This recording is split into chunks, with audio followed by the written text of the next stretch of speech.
Ladies and gentlemen, we are tonight's entertainment.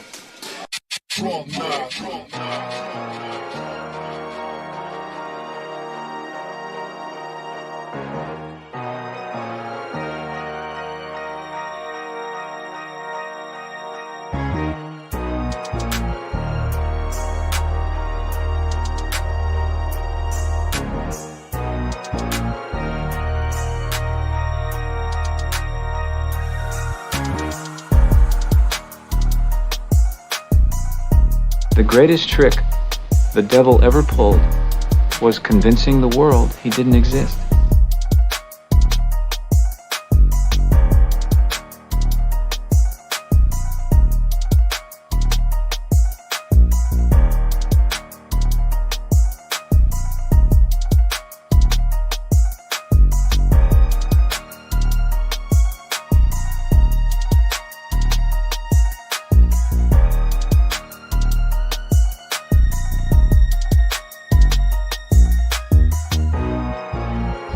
It's not what you know, it's what you can prove.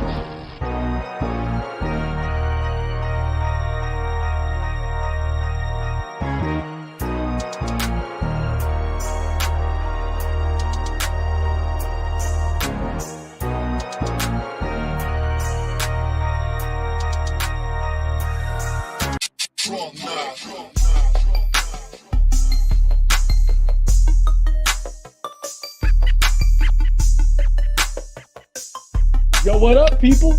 It's Philly Council, live and direct with Unpopular Celebrities. Sit back, relax, grab your favorite beverage, your favorite snack, because we about to talk about all kinds of provocative stuff. Military, politics, sports, whatever you name it. Prepare for a roller coaster of emotions, knowledge, entertainment, and downright fun. Hey, but before we go further, hey, yo, Jess, what up, girl? So it's like my mom always said, 2 tears in a bucket, motherfuckers.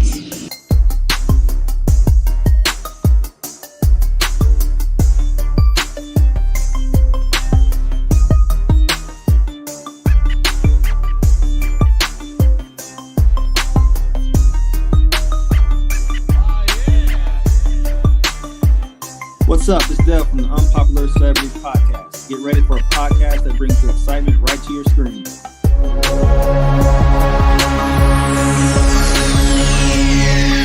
Ladies and gentlemen, may I have your attention, please? The show starts in 10, 9, 8, 7, 6, 5, 4, 3, 2, 1, go. Yo, What up? that was What's the up? worst. That was the worst what up ever. I'm in a bad mood right now. Well, get out your bad mood. Put your bad mood in your pocket and take it out later. We ain't got time for that, man. It's Sunday. What is there a reason to be in a bad mood? Yeah, It's yeah, Sunday. yeah. You know, there's Sunday. a lot of stuff going on in this world that people are being victimized and being a victim of, and so the problems you're going through right now may be It's big to you, but minuscule. it's not as I'm gonna bad use as one what of- somebody use else one- is I'm going gonna through use- down the street. Yes, I'm gonna use one of Philly words. It's minuscule. What was that other word you used like 7 shows back? Scrupulously or something like that.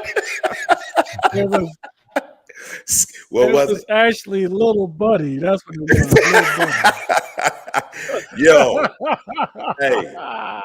Anyway, people, y'all already know who it is. It's Unpopular Celebrities Sunday Fun Day. It's the corner, the birth show of the show that Philly birthed. I need y'all to be ready today. I need all of the phone calls, the video chime-ins, the comments, all of that. I need y'all to bring some joy into Pete's life right now because he looked like somebody stole his dog or something over there, pouting like something wrong with him. What's wrong, Pete? Tell him what the problem is. I don't know. Maybe later on Yeah, the tell us show. what the problem is. I'm trying to move through it internally before I externally say I'm moving through it. But All it's right, just man. All right. frustrating. Internally, externally. Look.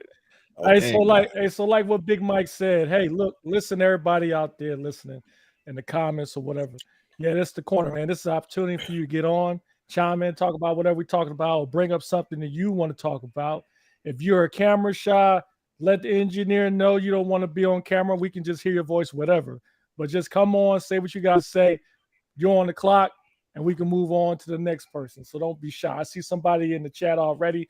What's up, Chad? What's going on? Chad, what's going on? Yeah. Dooley, I guess you was on earlier talking to Pete. So if y'all got something y'all want to talk about, let's get it started. Let's get it moving. Hey. So first thing, funny thing is, let's really quick go over an update of what's going on with Carly Russell. We're back to that again. Hey, Jess. No, because it what's confused. What's up, Jess? It's still ongoing because I was having dinner with some folks down here yesterday, and we had a long debate about good old Carly Russell. What's up, Dooley? You know what? First of all, what kind of nickname is Dooley anyway? What the hell does that mean? You know what I'm saying? The cheap I know named Dooley. Hey, Dooley. Anyway. All right, Big Mike, what you think about what's going on with Russell? She was hit with some charges. So what you think? I'm gonna be honest with you, man. I'm kind of sick of people getting on social media and using victimization to get attention. You know what I'm saying? I'm low key tired of it. That's how I feel. Like, and the things that I caught up and read, she had a problem with a boyfriend and she wanted him to feel some type of pain or whatever the case may be. I think one of us said it last episode. It's people going. I'm in my bag this show, and I'm taking Pete MO this show. I'm gonna let some birds fly. But it's people going through real shit. You know what I'm saying? It's people going through real shit. It's real people out there missing. It's resources in place to try to help find those people. It's real families that don't know where their family members are, be it adult or children. Then you got this girl out there fooling around, because she needs some attention, or wants some attention. So, if she got something mental going on, then you already know how I feel about mental health because it is real. But outside of that, I feel like she should face some sort of consequences. If it's just completely her just doing something that she feel like she wanted to do for attention, right? I have no remorse for anybody that used being victimized for attention in that realm. We talked about people saying people did things to them because they didn't like the result, and it was, and I'm gonna say it, it was sexual assault. Shout out to anybody that been through that, that's really been through that and that's going through it. Yeah, I'm going there, Pete. That's really been through that and need the help, right? And need people to help them bounce back. But I have no respect, remorse, or love for people that make those type of accusations because they was just in a situation that they decided they shouldn't have been in. And now somebody else is facing consequences for them lying, basically, right? So I kind of low-key put that somewhat in the same realm when it comes to pretending to be a victim because you made a wrong decision, and you, instead of wanting to hold yourself accountable and be held accountable, you put yourself, as the one that's been hurt or damaged. I know that was a lot of words, but it struck a nerve with me. But that's my opinion. Okay, so I'm gonna let everybody in the audience know. Hey, what's up? Hold on. Oh yeah, I see that. Hey, Jess, you're right. So Jess, I'm curious. Do you think Carly has reached the level of Will Smith of putting Philadelphia on the map for what he did? Because you're right. Carly Russell has put Alabama in a unusual or negative light. You guys were known for Roll Tide. Now you're known for Carly Go Russell. Go high. No. Roll Tide, from Roll Tide to Go High. No, I feel you, man. I think your point you made earlier about, I think this society has gotten to a point where people want to be famous and they almost want to do anything to be famous. And, for Carly, I don't know what was going on in her head, maybe she felt like she wasn't appreciated, or she just have dreams of being like well known. But she's going to be well known now. Oh yeah. But the sad thing is, she's going to make some money off of this. It's going to happen. Maybe after she goes through the judicial piece of this whole story, but she's going to make some money off of this. Let's see what it says. Greetings from Hanson. What do y'all think about versus? Go ahead. You go ahead. You can read it. Go ahead. Nah, you had it, but what do y'all think about a versus between Carly Russell and Juicy Smoothie? I'm gonna go ahead and give him the Juicy Smoothie. Smoothie.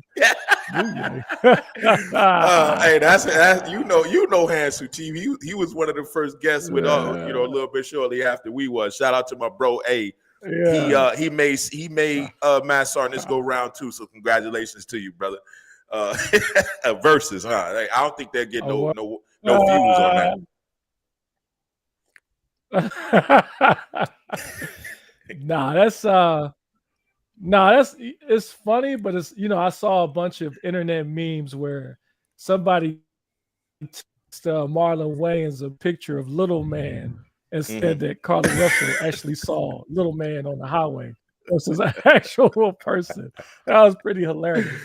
But no, I don't wish anything bad on anybody. But yeah, I agree with you, man. I think she deserved some type of charges against her, and that it'll be a lesson for everybody else that would do something like this. Because there was a lady that was talking about she organized a search because her daughter came up missing, and she hasn't been able to find him.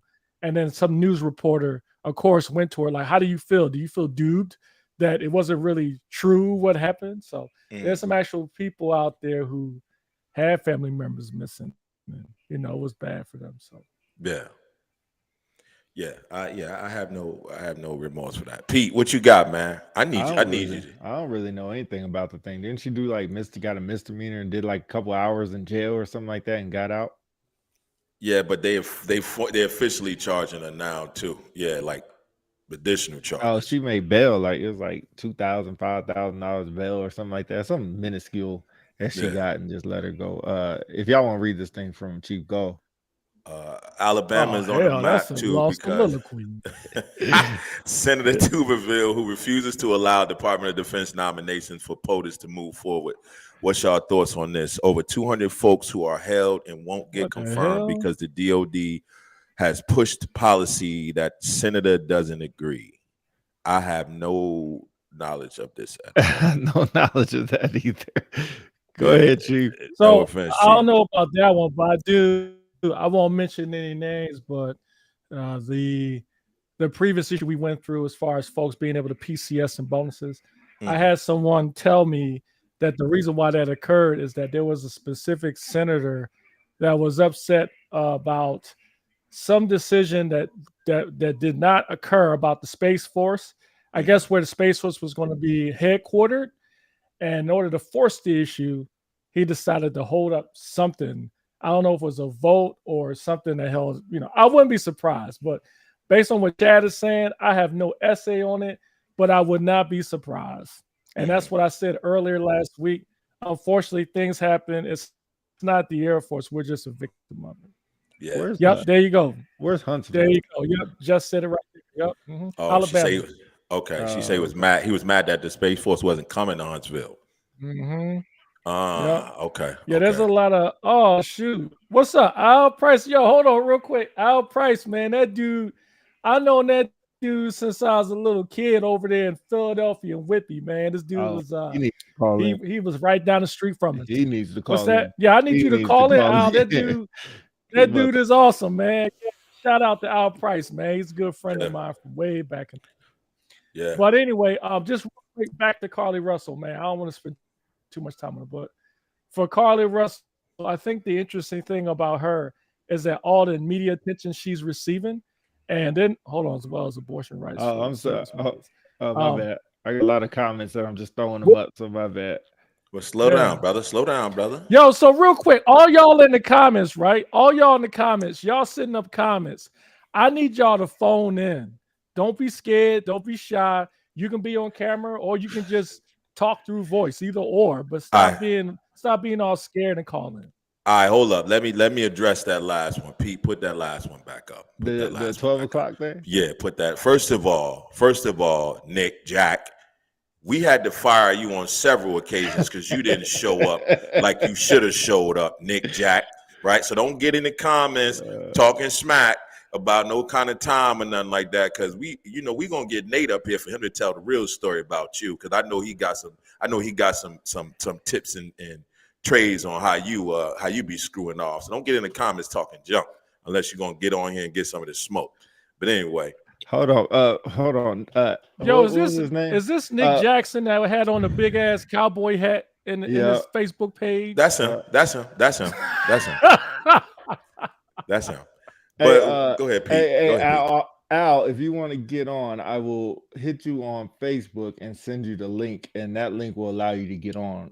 Real quick note, if you're getting on from your computer, if you have an Apple computer, you need to have Chrome to get on, or you can use your phone, whatever works, and then we'll get you on from there. So I'll send you the link, and then you're welcome to come on, and that goes for anybody else as well. Chief Golf, I see your comments in there. I will put that page up as soon as I get a second, because I'm doing two things at once. So let me go ahead and move myself off the screen so I can do a couple things. Y'all do y'all thing. And action. All right. So anyway, what else you said you had, Philly? So let's move on to AFSA. So this would be a good opportunity to do two quick plugs. So AFSA is coming up next week. I believe Pete and Jess is going to be on scene at AFSA, along with a bunch of other influencers, such as us mentoring us and things of that nature. So if you don't know what AFSA is, it's Air Force Sergeant Association. Great way to network, meet new folks, and folks who are like-minded about all the positive things going on across the Air Force. And so it'll be a great opportunity for you to meet Pete and Jess live and in color, and then share your thoughts. So I put out on the Unpopular Celebrities Facebook page some random thoughts. One of them was, I believe that stratification should be abolished. We should move to eliminate stratifications across the Air Force. So curious to hear your thoughts, Mike. I'm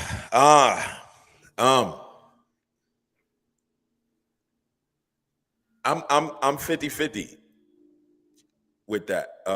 And I think we went on that again. I think we talked about that briefly before, 50-50 with that.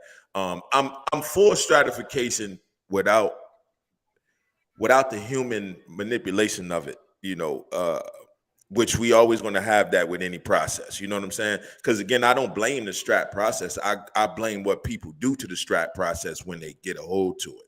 I think the idea of it was nothing but positive intentions, right?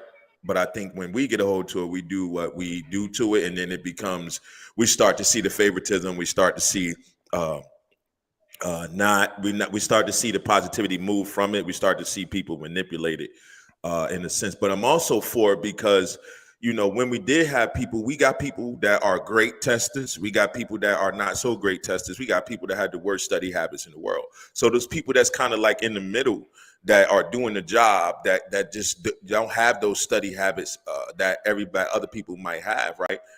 They may need that push, to go along with their efforts, and they may be doing everything else great, but just knowing how to have those habits. And I'm gonna be completely transparent. I was one of those people when it came to me testing for tech. I got the worst study habits in the world. I was doing the job. I would like to think anybody that was with me at that point in time would vouch for me. But my test taking skills was just not up to par at that point. I scored decently, and the strat helped me out as well. So I'm kind of 50-50. Hey, good point. I'm sorry to pause the conversation. We have our first guest on the corner. Well, second official guest, but first guest to call in. So I guess your name is Al. He has Price on there. So we'll go ahead and bring you in. You'll be live on the screen. You can say anything you want to say. Before you do it, he ain't got no dancing clowns and no puppies in the back. It look like he official. Right. So welcome to the corner, Al. Welcome to the corner, man. It's good to have you on here. Oh, what's up? Man, what's up, bro? Brother, how you been? I've been good, man. Yo, introduce yourself. Tell us a little bit about yourself, brother. I know who you are, but tell the listeners. No doubt. So my name is It's Al Price on the handle. That's because some people call me Al, but if you know me, you call me Price. And Dana and I go back. I mean, the like G.I. Joes and football men and all of that, you know. So Okay. yeah, Price is the name. I worked in the entertainment industry for a while.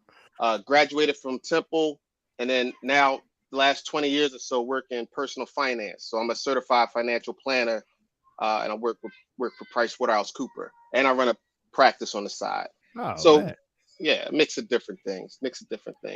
But happy to see this brother. Can't wait till we get a chance to all connect. Me and Dana go way. How do they call? How do they address you? I know you got a high rank there, sir. I like this. I love it. Well, you know, I'm glad you said that, my man. You know, there's some other people that's one of my fellow podcasters on here. I won't mention any names. The one that invited you in. You know, I don't get the respect I deserve from time to time, but usually they call me Chief. But you know, for you it's Dana though. Okay, Chief. I love it. That's so But it's good to see you. It's good to see you, bro. Al, It's good to see you, bro. But so real quick, yo. Oh wait, no. You don't get to do this. No. Al, real quick, can you give us one screen? Here we go. You give us one Here we story go. about what we call chief counsel from back in the day? What? Anything you want One to tell story. us? Just one. Let me Just tell one. you. Dale, Let me tell Dale, you. I see you in here. Dale, I'm gonna get you in a second. Dale, I'm gonna get you in Let right me when tell we get you. there. So hold Let on. me tell you how Chief is so beloved that I'm on video right now, but it was actually 4 of us planning to ambush him today. Mhm. So maybe 3 others from our, you know, we was like you know, we came up from when we was kids. And he, you know, he was always the Black Rodney Dangerfield, you know, like I don't get my respect. But he always but no, I'm kidding around, but he always earned it. He always earned it, right? But he always showed and proved. The worst thing you could ever do was sleep on Dana, right? We played sports all the time, him and his twin brother, and we played everything from basketball. But he played basketball? Yeah. You better believe it. Was he like the last one selected? Like after wait? Oh no. Never. No, never. And he would always be in your face with the Larry Bird, right? With the Larry Bird. With the Larry Bird. They in the back throwing stories out. I can see you looking over there. They chiming in. Real talk. Yeah. Like you sleep on him if you wanted to, but that was the love. That was the best thing about Dana, right? Like, is that no matter what sport we played, people would try to sleep on him, and he made sure they didn't do it a second time after that. Yeah. He said the Black Rodney Dangerfield. Yeah. All right. Yeah, we walked off many gotta keep it a buck. Many battlefields we walked off of with him, like, you know what? That same competitive energy at an all-time high. Like, I'ma show him. And sure enough, he come back and show him. Football. This dude, you see, I seen him get tackled in the Buicks, you know, tossed in the pushes. I seen him go hard. You go hard. Hey, well, we you know, I was talking to Wendy about this yesterday, man. Like kids, my grandkids, man, they ain't want to leave the house because they want to stay in the house and watch movies. Back in the day, like I was saying, man, we used to play football on the street, get hit by Buicks, run in the cars, light poles, get your teeth chipped, all that stuff, man. Kids don't know about that today. Nah, they don't. Man, I used to watch Chief and his brother on their bikes. I'm surprised, y'all. I thought you was either gonna be stuntmen, right? In Hollywood. Stuntman, huh? Dead ass. He was out there with that raggedy wood plank propped up on a cinder block trying to jump a ramp. Like that's what he was doing. It took all of us with him. It took all of us with him. We all got more adventurous with Orlando and Dana. All of us. Absolutely. I need to see that. Oh man. All right, real quick. You remember in the backyard, we had a wooden court with a crate in the backyard. We used to play in the dirt, and you had that little stairs. You go in the basement. We used to fall through that joint all the time, bro. Fall through. Hey, those were the days. Hey, you know what's crazy? You know what's crazy? If you've ever watched a movie where they had like a tornado shelter, you know, the steps. Yeah. So in the backyards in Southwest Philly, like in Dana's backyard especially, their backyard, it was no grass because we never let no grass grow. We was always back running through there. So it was dirt, right? You kicking up sandstorms. And we played basketball back there, and every once in a while, somebody's in the bomb shelter, right? But they might have scored at the same time. That's crazy. You know what's crazy? You call and one after that or something? You know what's crazy? He came up as a real one. Don't let it get... I ain't from Philly. I've never been in that backyard, but I got a perfect picture of that backyard from the same block I'm from, doing the same stupid thing. Matter of fact, I broke my arm trying to slide down one of those things like it was like I was in the playground or something. Bro, that's crazy. We ain't got that on the West Coast. Al, I appreciate you coming on here, man. I appreciate you letting some efforts and stuff. Chief, go ahead. I'll let you say bye. I ain't gonna ruin your thunder. No, it ain't nothing. Yeah, I was going to, but before you leave, real quick, Carly Russell versus Will Smith. Who disrespected a city the worst? Will Smith or Carly? Real quick. I mean, Will Smith did some Philly shit for real. Like, let's keep it a buck, right? He been holding that in for a long time. You know, like from my understanding, it was something that, you know, he felt from the first time. Right, like the first time Chris was going in on her at the other award show, I think he felt some kind of way after that. So he's holding that in for a minute. It just you know, with Philly, man, it's hard to tell when things is coming to a head. You got to know a Philly dude to know. Like I think, I mean, this is that moment because it's hard to tell. We could be real cool, and when I saw him do that, I was like, yeah, he had that loaded for a while. Yeah. But here's what I want to leave y'all with, though. Yeah. I don't solicit on here, but here's one thing that I think is important is people got to stop getting financial information from the social media. You know what I mean? That's a big problem, right? Like, and this isn't me soliciting because I charge too much. You listeners probably can't afford me. So I'm kidding, but no, I do a lot of people call me and, you know, want to talk about different things. And stop using social media to get financial information. Now, if y'all want to have me back and I'll debunk some stuff. People are trying to get me to do those videos. I'm not trying to do all of that. I love my privacy and family and stuff. Yes. But if y'all want to have me back for y'all group and talk about some stuff, I will. But few things off the top, you're not going to be your own bank. I don't know if y'all heard that before. Right? There's no infinite banking. You're not going to be your own bank. If you work, you know, you guys got that TRICARE healthcare if you're in the military. That's amazing, right?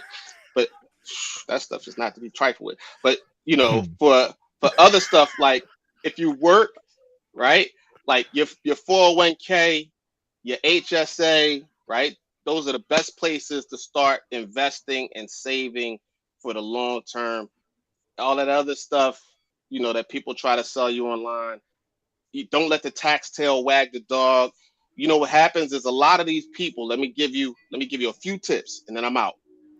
Check their LinkedIn. Go to their LinkedIn page if they're on there giving advice, right? Mm-hmm. It should be open and you're looking for client-facing experience. Got it? Because you'll have a lot of these guys, I ain't dropping no names, that they came out of college and the places that are paying are institutions that are going to sit you in front of a millionaire. That's why they got the money to pay them.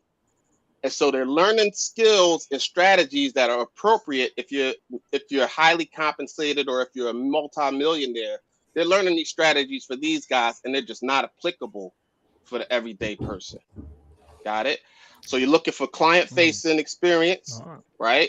With retail, regular, everyday people, right? You're looking at their education, their credentialing. Look at that stuff first. All right.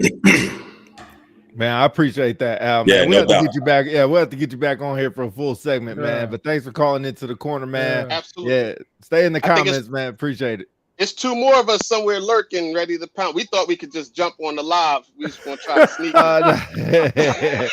Not like that. Appreciate it, Al. Have a good one. Yeah, All right, yeah. y'all. All Take right, it be easy. safe, Love man. you, bro. Love you, Love bro. you, bro. Yeah, that All was right. dope, man. Yeah. Hey, we got another guest. We got another guest in the building, man. So we'll Didn't bring him expect right that here. one. He should be on there, but he Oh, ain't. But shoot. we'll bring him right in. Y'all know him as Dale. We call him Landale or Big Dale or Big Brown. What's up, big homie? What's good? Welcome to the show. He ain't no damn guest. He ain't no. What's going on? I use this platform while I was here. What's going on? Man, where you at looking fresh and shit? Yeah, where you at? Oh, man, you at what? You in Marshalls? You in Marshalls? He said Marshalls. Hey, I'm in Marshalls, bro. Hey, look at that! Look at that! How the fuck, bro? How the hell you know that? Yeah, Marshalls. Look What at Hey, man. Hey, man. You know that? Hey, I'm the OG. What you? Come on, man. Man, what the world? Hey, what up, though? Hey, just put you on blast. And where the baby at? I'm over here in the corner trying to get a question in while they shopping. Well, go ahead and get your question in. How the hell did you know that was Marshalls? I'm still shocked. I'm the OG, man. I'm the OG, man. Yeah, what the you got three kids over 17. I know you've been here plenty of times. Hey. All right, Dale, I know you got to go, man. What's your question, man? Hey, yesterday was a good day in sports history, man, with boxing and UFC. Yes, sir.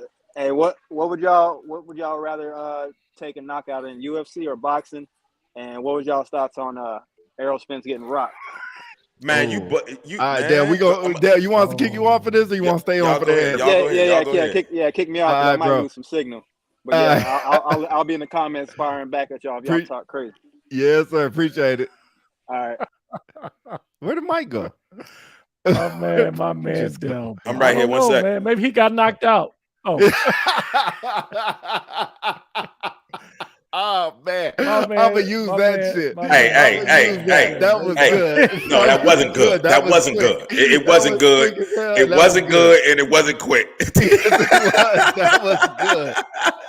Anyway, go ahead. What was it? We talk about the fight, right? Hey, real quick, if y'all want to get on, man, that's all y'all got to do, man. Y'all just see two people, just show y'all how to do it. Just let us know. Come in, ask your questions, man. Chime in with us for a little bit. If you calling from Marshalls or calling from the house, I guess it don't matter. Hey, you all call Nick Jack. I'm still waiting for you to get on. I've been waiting for you to get on, Jack. But yeah, we'll wait. Yeah, let him get it because he in there firing off. Yeah, but anyway, what did y'all ask me? My daughter was calling me. What did y'all ask me?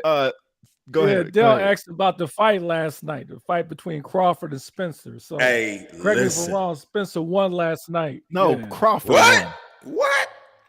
Crawford won. Oh, my bad, Crawford. I was checking to see if you was awake. Hey, I was awake. I was live. Hey, that fight was a great fight, bro. Hey, listen, bro. Hold on, Jack. We ain't gonna clown you, bro. We just give you that time. Yeah, we ain't gonna clown you. No, we will.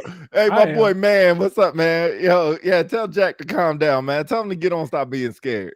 We ain't gonna clown you. Anyway, don't interrupt me for Jack nonsense, man. He playing around. Anyway, look, my opinion is more important than Jack and his nonsense in the comments. Damn. Anyway, Jack, I don't agree, but go ahead. You should agree. You know Jack, my dog, man. I mean, you my boy, but Jack, my dog. Man, no, that was shady as hell. But anyway, hey, Crawford demolished that dude. He demolished him, bro. But I'm gonna be honest with you. I did not expect that fight to be so one-sided the way it was. But it's no questions in that fight, bro. He demolished Spence. He made Spence look like an amateur. I'm just gonna say it. It is what it is. It was a dope fight. It was a dope fight. And what did Brown say? What did Dell say? He said, would you rather get knocked out in UFC or boxing? Yeah. Neither one. You gotta pick one, man. I'm neither one. I just prefer not to get knocked out. I mean, so would everybody. Period. But anyway, Philly, what you got? No, it was a good fight. You know, it's funny. I saw the memes last night of people texting in the picture of Martin Lawrence from the episode when he got knocked out by Tommy Hearns. Right, what's his name? Yeah, Tommy Hearns. Yeah. Because that's how old boy looked, man. That dude was getting knocked out all night. It's funny. Wendy said, like, why didn't the corner like stop? His corner stopped the fight. And it's like you could look at it one of two ways. Like, this was a huge fight. It was. And then most people feel like they can keep going, but that's what your corner is for, is to save you from yourself. Because his face looked bad, bro. Like, after that second knockout, he should have just laid there, man. For real. I'm glad you said that, because my cousin in the comments, Tanaj, you just put his comment up there. He said, Tanaj, you need to get in here, because he said he think the ref shouldn't have stopped it. He said you got to. He said the ref shouldn't have stopped it. He stopped it early. He should have he said gotta let the man get knocked out. That was his comment. Tanaj, get in there, tell me if I'm wrong, but he said that. My response was, first of all, shout out to your Wiz Philly, because I agree with her. The corner probably should have stopped, but the ref, listen, that man would have got hurt if he would have stayed in that. If that ref wouldn't have stopped that fight, he would have been hurt, and he already had two detached retinas prior to this fight. Yeah, exactly. That man we already know what happened to NFL players. You know what happened to boxers long-term injury. Hey, Crawford, he would have hurt that man. I really think Crawford he started holding back because of the damage that he started to see he could do to him. Because when he let loose, and wasn't no stopping him. I'm trying to get Jack in here right now, so he's saying it's not working. So I'm doing two things at once. Of course, he would say. Of course, and he commenting just as easy as he can, but he can't get in all of a sudden. So look, let me see what Tanaj said. In my opinion, he was still trying to defend it. I mean, he was trying to defend himself the whole fight and wasn't doing well at it. Let me tell y'all. So first of all, the UFC had a bunch of big fights on, and they ended well. So Derek Lewis had a big knockout. I can't believe you're not a UFC fan, but Derek Lewis had a big knockout, and then they had what they call the BMF belt, which I think is BS, but it's what they call it. But dude got head kicked and got knocked out. So you know what? First of all, full disclaimer, I went to go see Oppenheimer last night. If y'all ain't seen that movie is dope. 3 freaking hours long, but that movie is good. Oh, Chief, I know you're gonna say something. Let me finish my comment. That movie's good. So would I rather get knocked out in UFC or boxing? So as a man who's been knocked out a time or two in boxing, I will say I would rather get knocked out in UFC. I'm just keeping it 100. I would much rather be knocked out in UFC. Don't try to throw boxing in there. You know that happened in your backyard playing. No, for somebody that lived down the street from you gave you a 1-2, and then that's what happened. You're gonna try to throw boxing in there. I've been knocked out time or two in boxing. That was on your block. You was playing around. You took your ball. You was on the basketball court. You took your ball because you lost, and they ain't like it. And then that's what happened. To be honest, like, a knockout isn't bad because you don't feel shit. You just get knocked out. Like, so if you just one hit or quit of me, I just wake up like, damn, my damn jaw hurt. And that's it. I would assume it's not about what happens in the moment. It's what happens to your pride after you wake back up and realize somebody just slept. If you in a real fight, there's nothing prideful about losing. There's no pride into it. Nah, man. That's why you can shake hands after a fight, because you understand you tried your best and the man just got the best of you. That's why they call it the fight or street fight. Yeah, professional fight. That's why they call it the sweet science. You know what I mean? So there's a thing about you being able to fight somebody and everybody looking at it like, how could you shake his hand afterwards? Like, man, it's just competition. It's so you talking about professional. I'm talking. That's what we talking about, boxing or UFC. No. I'm thinking professional. No, when you said knocked out, because I was talking about. Oh, no. I never been knocked down the street. No. All right, I ain't never been really in a street fight for real. Go ahead, Philly. You were gonna say something about Oppenheimer. You lie. So you trying to say you ain't been never knocked out, bro? You ain't never been knocked out in the street. Not in the street. No, I promise you. No, yo, somebody in the comments fact check that dude. I don't. You can fact check it. I ain't saying I'm undefeated. I ain't saying I'm undefeated in the street. If you see the picture with him with the soccer ball, you know this dude from Modesto. He been knocked out at least once. Come on, man. Nah. I mean, where is Jack? But anyway, where's Jack? I'm trying to get him in. He having technical issues, or it might be RN. I'll blame it on us right now, but I'll blame it on RN. But real quick, 2 things. Oh, hold on. Shout out to Bolden, man. Real quick, hopefully everything's good with you out there. Shout out to her, man. Yep. Yeah. Yo, quick 2 things. So I was shaking my head when you made a comment about UFC. to me, last night in boxing, and those in the comments that don't agree, get on the show and fact check me. But I think boxing is a much better sport than UFC, and they showed it last night. This stuff about UFC when these people get in there and they throwing punches and kicking and trying to break arms or whatever and limbs and they just pounding people till they stop the fight. Boxing is a work of art, especially when you get two boxers that are really good. It was displayed last night. So those who don't agree with me, change my mind. And then as far as the Oppenheimer movie, man, that was a long time coming because, this dude, when they call him the Destroyer of Worlds, there's no other better nickname than that. Yeah. That story of how he came to the end where he created the atomic bomb, and I don't think the story gets enough fanfare because if you look at it, we've been living under the gun since he created the atomic bomb.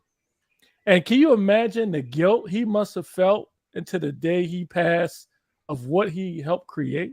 I mean, it's crazy. I know. At the time, I get, but hey, correct me if I'm wrong. I know I'm going in a little bit of history.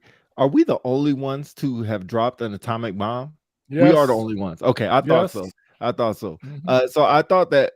First of all, let me answer Tanai's question. So I've been knocked out in a couple of different places. Practice, of course, has been happened a time or two, and then of course, one time it happened. I got a little blemish on the record, but it happens. It happens. You looking left and the punch comes right, and it's a wrap. It hits on the right spot, and it's a wrap. But man, that Oppenheimer had so. And you're a history buff, Chief. So I don't know if you've seen it, Mike. Mike, I don't know if you've seen the movie. I haven't seen it. Bro, it. No. I'm not gonna ruin it for you at all. But bro, it's 3 hours long. It's long, and it's no real action really at all. It's just straight storylines. But man, who was the guy that was the dude going basically Robert Downey Jr. played his character. It wasn't Stalin, it was Stout or the guy who basically portrayed him. You don't know who portrayed who? Portrayed Oppenheimer. They portrayed Oppenheimer? Yeah. It was Robert Downey Jr.'s character. The guy who was going in front of Congress and saying all those things. Anyway, sure. Robert Downey Jr. did an immaculate job in that movie. Great job in that movie. And then actor anyway. Yeah. But I think the one part that I really resonated from, remember he was trying to recruit the scientists and one dude did not want to come. And he said, why you don't want to come? He said, because they need you until they don't need you. And as soon as they don't need you, they're going to throw you to the wolves. Basically, I'll tell you, you could have dropped the mic and ended the movie right after that. But it was so dope. Such a great movie. But anyway, I'm going to go check it out. But don't get too much. Don't get too much away. People got to. There you go. Watch it, yeah. Strauss. That's his name. Strauss. Thank you. What? Thank you. Dell on point as always. What's his name, Pete? Strauss. It's Strauss, man. It's Strauss. Strauss, man. Come on, man. I need help. Did you fall? No, I didn't fall asleep one time. I didn't fall. It was a good movie, Jess. It's such a good movie. You cannot fall asleep in that movie. It's just long. You feel it. You feel it as you're going. I can't read that one. Somebody gotta read that one. Spence is a lesson for the young cats. No matter how good you are, the L's can come to anybody. There would be a rematch. How will he respond now? No, you good. Yeah, definitely be a rematch. And like you said, anybody can get knocked out, man. Just take one hit on one end. Oh my goodness, we got a guest in the building. Who is? Yo, we've been waiting on this for a minute. Don't give him too big of a hard time. He go by the nickname Action. Resident Security Forces member. Resident. Don't do the clapping. Don't do the clapping thing when you bring him in. Yeah. Man, hey, do the boo. Let me go ahead and do this. We go ahead and bring him in. Cheers. A bunch of cheers for my man. What up, Nick Jackson? Hey, Nate, let me hit you back, Nate. Let me hit you back. What the world? I'm gonna be on. Tune in, bro. Here we go. You tell me. Hey, man, you gotta get my brother situated, man. Hey, Philly all day, baby. Philly all day. Oh my God. Philly. Listen. I ain't never seen nobody who bandwagon and switch where they from so much, like Philly, Nick baby. Jack, bro. One minute he got a cowboy hat on. Now he talked about Now, you Philly, know damn baby. well I don't wear no cowboy stuff. Now you need to No, stop. you had a cowboy hat on and cowboy boots like 3 weeks ago. Oh no, man, that was the rodeo, man. You know I got to put on for the military, man. That was the rodeo. Here we go, man. Hey, what's up, Jack? What's up? What you got, man? Hey, man, just taking care of these defenders, man. You know what I'm saying? Here we go. You know what I'm saying? Taking care of these defenders. You know what I'm saying? That's what we do out here. Here we go, man. Who you steal that hat from? Who you steal that hat from? Oh, man, Philly all day, man. You know I be right. I got some Yingling in the crib too, man. So I rep too. You know Look, man, what you got for the show? I will make a quick announcement. Nick, you are good with me. I will not throw no shots at you while you're on. You're good with me, bro. No, Chief, you know, hey, I'll tell you this. He gonna ruin it. He gonna mess it up. I was gonna talk about Pete and his Tesla hit the curve when we was back in Georgia. That was the old Tesla. That was the old Tesla, man. Times have changed. But no, I want to go back to what Chief said about stratifications, man. Okay, let's do it. I'm just gonna be real, man. You know, we just had our board or whatever. I was told that I don't display leadership. You know, I don't lead people. So I was like, I don't know what else you want me to do. But besides that, I think to me, man, it's whoever is in that seat at the time, it's a popularity contest and wanting their folks to be taken care of instead of recognizing the folks that are deserving. So me personally, I've seen this happen to multiple people, and I just think that we should just do away with it. Just my honest opinion. Because I don't think everybody's gonna get their fair shake, man. I mean, if you look at it, I mean, I used to be prior security forces. I'm admin. You know what I'm saying? When you see admin people get love, besides being at Luke Air Force Base, if you see admin people get love. Hey, the first part, I don't know anything about your security forces shit. I don't know where that comes from because somebody put you on the gate one day by mistake. That don't mean that you security forces. But the real aspiration of what you say, Jack. Jack, you my dog, man. I love you, man. Don't do that. How many times have I covered for you on the gate, Pete? Zero. Yo, you can take the only time, Pete. The only time you had my back was when your Tesla hit the curve. Don't do that. Look, man. Jack, wait. Hold on, Mike, because I got somebody that I missed a comment and it was about this subject. So I want to go back to it and find it. But it was Mike, what you said about stratifications and here we go. Mike, can you read this? I know it's about you, so it's kind of all right. I'm with Mike. Lexi said I'm with Mike. We put too much on what people are doing outside the job. Focus on what people are doing for the job in the unit, instead of highlighting the volunteer ops and who goes out their way to show face. Michael Denson, bro, you were supposed to be a master sergeant way before your time, bro. Hey, I appreciate that. I appreciate that 100%, man. But I agree with you. Mike should be a chief. Yeah, I appreciate that, though. Humbly, I do, man. I really do. But Chief, the only thing about strats, I think we talked about this last time. I agree with Jack. Like, I think they should go away with it. And I just don't know what else you would do. What's the alternative? That's the question. Do we just leave it to EPRs and testing? Is that and that's a question? Like, what y'all think? What do we do? So you just let the board figure it out yourself. Go ahead, Jack. Philly. Oh, whoever. No, I'm sorry, Chief. Go ahead. No, I was gonna say you. Y'all both. Go ahead, Nick. Go ahead, Nick. Go ahead. Jack, you the guest. Jack, go ahead. So, Philly will get. I say you remove the strats and do what we doing already. You get the board there. You sit up there and you let the people speak on your behalf. If you're doing the things that you need to do, then you good to go. Let the board tell the story. You already did everything that you need to do. Why are you gonna let a number or not a number? Hell, we got people making rank without strats. You know what I'm saying? Because let the content speak for itself. I actually agree with that. So you're saying the strats is just a popularity contest and just someone puts a notch in somebody's hat, walk around like, oh, I got number one because my boy is, whoever. But I mean, like you said, we've all seen it in some way, shape, or form. That's why I'm back and forth about it. But I've had frustration, and what kills me is the lack of consistency in the processes, right? That's what kills me, because you get one place and it's like, okay, this is who we're going to let in the room, and then you get another place and they let a whole different group of people in the room. And when I say in the room, to review records, and I'm talking unit level, right? It's no consistency. You got somebody saying, so for instance, if I'm the guy that says who comes in the room, right? And I know the people that come in the room feel the same way about the people like I feel about the specific people. What do you think the result's going to be? You know what I'm saying? And I've seen that. Back in the day at a base I used to be at, I've seen it. You know what I mean? They decide these people you could be in, but you can't say nothing, right? And stuff like that. Like, what is that? You know what I mean? But then somebody at the same level can go and have something to say about, who's on the board or who's getting stratted, and they on the same tier as somebody else. It needs to be the same across the board. Man, we're getting flooded all over. It's hard for me to keep up. Go ahead, hit that last one. I'll read it out. There you go. Matt Morris said, let the boards figure it out. No, I think physical board, you can make rank, but can't stand flat foot in front of a group and deliver a message. That's true.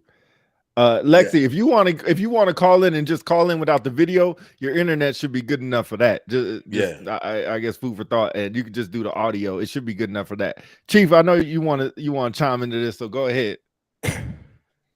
So for the real quick, for folks who are in the audience who are not military affiliated, quick thing about stratification. Stratification is pretty much an extra way for leadership to give high performers an extra push for promotion. So if you're in the comments or listening, you're not sure what we're talking about, that just gives you a general idea. Think of it as being in your corporation and your boss is giving you some extra points of love on your performance report for consideration for a position in the company, partner or whatever.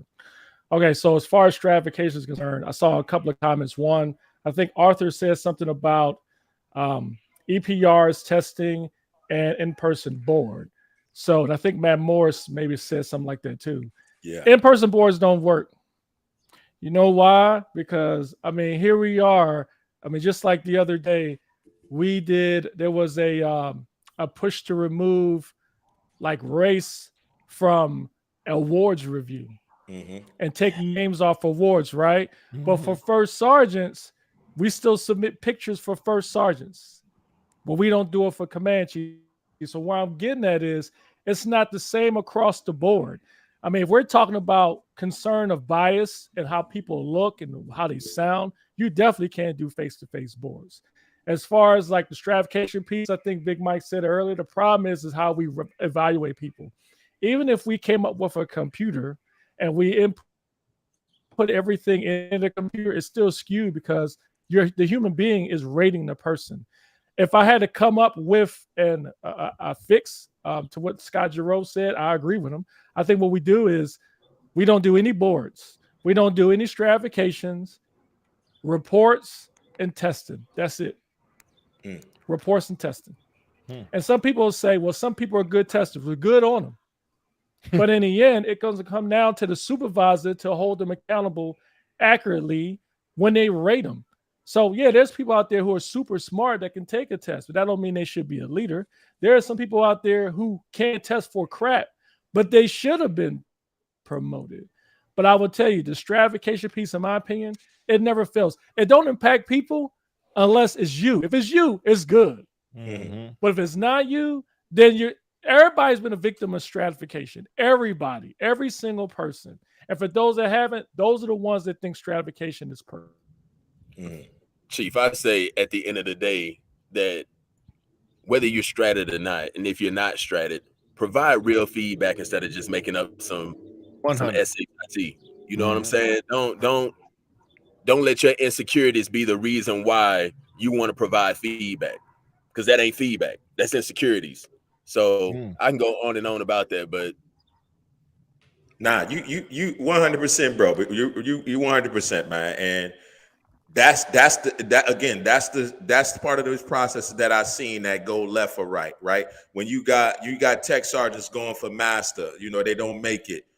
but there's no feedback, or you hear it through the grapevine, or somebody, they talked about it, and somebody, for instance, they say you got an attitude. What are we talking about? Who feels like I have an attitude? And is that a feeling? Is that because, I held somebody accountable, they ain't like how they got held accountable, or I told somebody they was wrong and they didn't like that and they're in a position to hold me back? Like, where's the real feedback? At least tell people, hey, give me no shit what I did wrong or what I'm not doing right, or to your standard, or to the standard, so that I can progress. Don't just not strap people and then leave them off to the wolves and tell me how your feeling about me didn't get me strapped. You know what I'm saying? Mike, let me say something real quick, and I'll keep it with this. This was my feedback. Hey, Jackson, when you walk into a room, you automatically own that room. Like, people gravitate towards you. Mm-hmm. It's time to say something. It's the time to be quiet. But maybe one day you'll be a chief. Damn. That was my feedback. Wow. Now I don't call that feedback. Wow. I don't call that shit feedback either. All right. Hey, wait, Jack. I know we gotta let you go, man. I appreciate y'all having me. I Man. appreciate you getting on. Real quick, when we put this disclaimer out while Jack's on there, anything that comes from Unpopular Celebrities is all unofficial. None of the conversations or comments from the guests represent the DOD and the armed forces as a whole. Jack, I appreciate, bro. I really appreciate you coming on, man. Hopefully it wasn't too bad for you. No, man, I appreciate y'all, man. Hey, go Philly, man. # Team Light Skin. Let's go, y'all. Oh my God. Here we go. Bro, anyway, Philly, what you was gonna say? What you was about to say? So only thing I'm gonna say is like, I wish he was still on here. When I was at Luke, when Nick Jack was there, I won't mention any other names to protect the innocent. But the unfortunate thing about the stratification process is sometimes it boils down to the intangible piece of what people perceive you as a person. So you can have like glowing records, but if someone in that room that is making a recommendation to the wing commander may perceive you as maybe being not a good leader, not being able to lead people, bad attitude, whatever, that could ultimately stop you from being in the conversation. And I know for Nick, when he was there at Luke, there was some perceptions about his character. And I remember Chief Lori Hainsworth, shout out to her. She's about to retire. She's OG Chief. Her, myself, Chief Martin, Chief Gilbert, we were telling these folks like, hey, that's not how Nick Jack is. He's always trying to help folks. He's just like a charismatic person. Right. And it took a while because when he was supposed to go to diversity and inclusion, there was a certain people that really wanted to stop him from working at the wing. And then eventually he ended up doing it. And then he was phenomenal. Him and I forgot the senior over there. Washington. But they were Washington. Yeah, they killed him, man. And I tell you, and they were wrong about him. But the unfortunate thing is, a lot of times people do not get the opportunity to kind of correct folks with bad perception. And on the flip side, real quick, you have folks was actually accurate, where they're an a-hole or they're a terrible leader, but their records don't say that. Yeah. And that's what that kind of go. I know we might get on to something when we finish this out with this topic, but that's what I said. That's what I was saying when I said last episode. What I don't like is, and you're gonna have people like this all throughout your life, but when it start affecting things like promotion and stuff like that, it's a problem, because you'll have somebody that don't like you because of who you are, right? Personally. So when I hear you say that about Jack, whoever that person was, they were mad at him for doing what they couldn't do, right? I don't have that character. I'm not charismatic like that. Right. And I don't believe it's genuine because it's not me. So now I'm gonna hold him back because I feel some type of way about that. That's what I take that as. And that's the part that I don't like, right? If you can't be something, right, or if you're not some type of way that you feel like you want to be, like you don't have that confidence or you don't have that characteristic trait about yourself, don't use that as a reason to hate somebody. How about you be humble enough to go say, hey, I always wanted to try to be, or have that part of me be greater than what it is. I appreciate who you are and how you do that. How do you do that? Like, what does it take for you, to get up every day and be energetic like that. People, how about you switch to that mindset instead of hating on somebody and holding them back because they are a way you want to be and you can't be. I got a problem. Hey, I just want to clarify something. Just said in there, he gave Nick some shout out, some props. He says she said prior PME instructor, SFS. Wait a minute. SFS, right? Let's never put that out. Nick, I love you, bro, but you weren't a defender, man. You weren't a defender. Yeah, hey, augmentee is not a defender. He might be the only one that wants to be a defender so bad and just never was. I apologize for that. He just but wants what I will so say, bad. what I will say is playing devil's advocate, and I said this before. We all keep talking about feedback, right? I'm gonna tell you, part of the problem is ourselves. Because I'm telling you, we don't. Let's be honest. Let's say somebody gave you real big feedback. Hey, look, Pete. Hey, Pete. Hey, you're good with troops, but you're an a-hole. You don't want to do anything for the top 3. Every time I look around, you always got a bad attitude. Blah blah blah. Now it's gonna be up to you whether you receive it and then act on it. But I'm telling you, most of the time when people attack your character from their perception of who they think you are, a lot of times you're not going to listen to it because you're going to be like, who is this guy?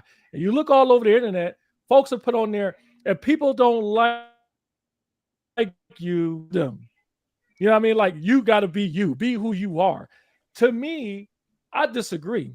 I think to some degree, when people give you an assessment of the type of person you are, I think it is important for you, if not to at least receive it, and then try to examine who is giving it to you. If Big Mike told me, hey, Chief Counsel, every time I see you, you don't give out great feedback, you're a bad mentor, and you just don't want to talk to people. So like, okay, who am I listening to? I'm listening to Mike. Okay, I've known him for a while, good dude, respect this gangster, good leader. Okay, I'm gonna receive that. I say maybe there's some truth to that. It may hurt, but maybe there's some truth.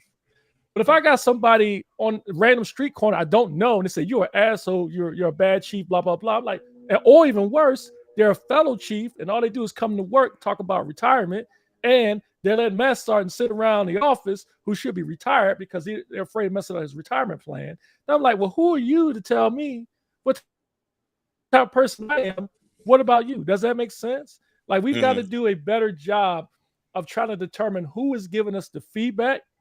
And one, don't take too offense to it, but examine who is giving the feedback first, and then open up your sight picture just a little bit to see maybe there's some truth to it. Right. Let me go. I can hear that. Let me go through these comments. Yeah, they flooding. I see. I see my joint sitting on 38, bro. Yeah. So I guess Colonel Guest gave him a defender patch. She must have dropped it. Yeah, he must have picked it up. Oh no, you know what happened? It was the old ones we was doing the way we had extra. Oh, so right. Yeah, we had that. Yeah, that one sounds right. Chief, how can you act on something you don't receive? People just go off word of mouth.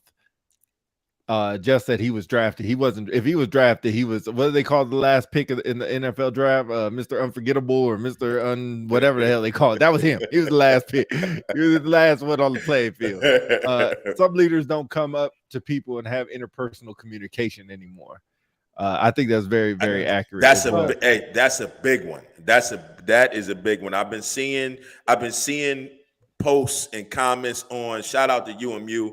You know, I've been seeing people posting anonymously on UMU about type of things like that. You know, of course, Airman NCO page. But that is a big problem. That is a big problem. And Pete, we know a couple people that was ahead of us, you know, back in a few years ago that had no interpersonal skills at all. And because they lacked in that and they didn't know how to talk to people, instead of learning, right, or maybe going to find somebody that can help them be better in that department, they blame the people. They blame the person. They held people back, right? Or they didn't give people feedback like they should because they lacked in the skills. That's a big problem.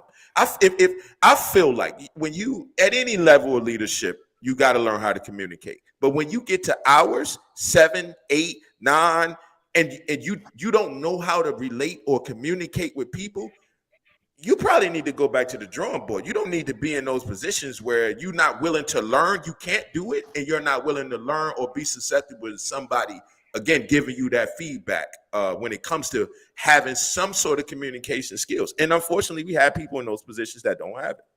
And it's unfair to the people that you lack in that, or that we lack in that. Yeah, I want to put Jess' comment up there if y'all could read that, because this is going to come out really small.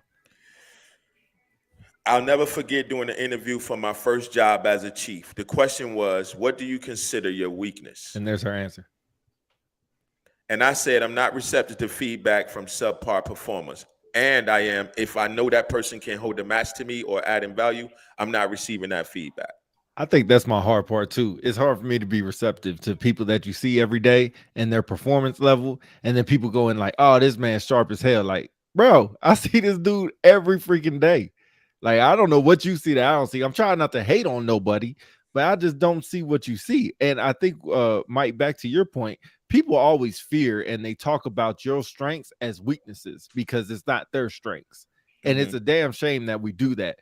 But if, like you said, if you have really good communication skills, people be like, oh, he's just a good talker, you know, and they'll just leave it, you know, they'll throw the gist up there, like try to make a positive and negative, other than saying, you know, you could always make it positive, saying somebody's charismatic. You could say things like that. Or, you know, the good, you know, emotional, somebody's emotional or somebody's passionate conversation.